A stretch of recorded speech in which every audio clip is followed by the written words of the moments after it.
according to these media reports, Pakistan calling for a review of all military and political arrangements with the U.S. and NATO. If so, how potentially damaging is this, particularly as it pertains to the U.S. and NATO arrangement on the fight against terrorism? Well, Frederica, I think it could be quite damaging. As Reza said in his report, 40% of material destined for Afghanistan transits Afghanistan. Now, at the beginning of the year, that number was more like 75%. So the Pentagon has been, and the U.S. government in general, has been making alternative arrangements, what they call the Northern Distribution Network, which basically goes through Russia and Central Asia, in order to make the NATO-U.S. effort in Afghanistan less dependent on the Pakistan overland route and also the Pakistan air corridor. So that's one area that, it could, even though there have been changes in the way this material has been going over the border, Pakistan still has a very substantial ability to cut down on those transits. Another area that Pakistanis could look at is the area of CIA drone strikes in Pakistan, which are done with essentially the acquiescence of the Pakistani government. Indeed, there is a U.S. airbase in southwestern Pakistan where some of these drones take off. The drones are very unpopular, as I'm sure you know, Frederica, in Pakistan, the drone attacks, and they could say, hey, we're just not going to countenance these anymore. So, that also would have an effect.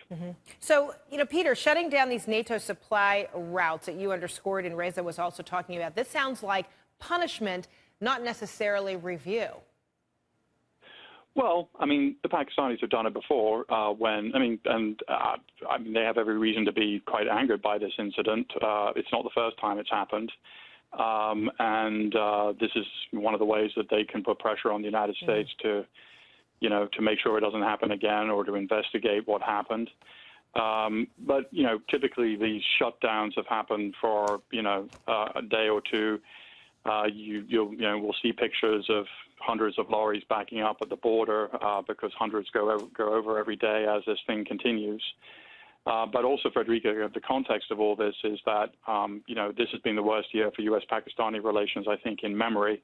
It began with the Raymond Davis, the CIA contractor, shooting two Pakistanis in Lahore in the middle of the day in January. The U.S. government said a lot of conflicting things about what his job was, and finally admitted what was painfully obvious from the beginning, which is that he was working for the CIA.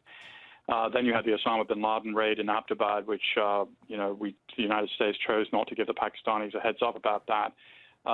They were very angry about that, particularly in the context of the fact that we've been promising some kind of strategic partnership with them, and then the U.S. government came out and said they couldn't be trusted. Hence, they were not given a heads up about the bin Laden raid. So what this incident today is just, it's part of a pattern of incidents which have angered the Pakistanis and which have contributed to the fact that this is now one of the most anti-American countries in the world. And the last poll that I saw, the favorable views of the United States were around 12%, so close to zero in Pakistan right now.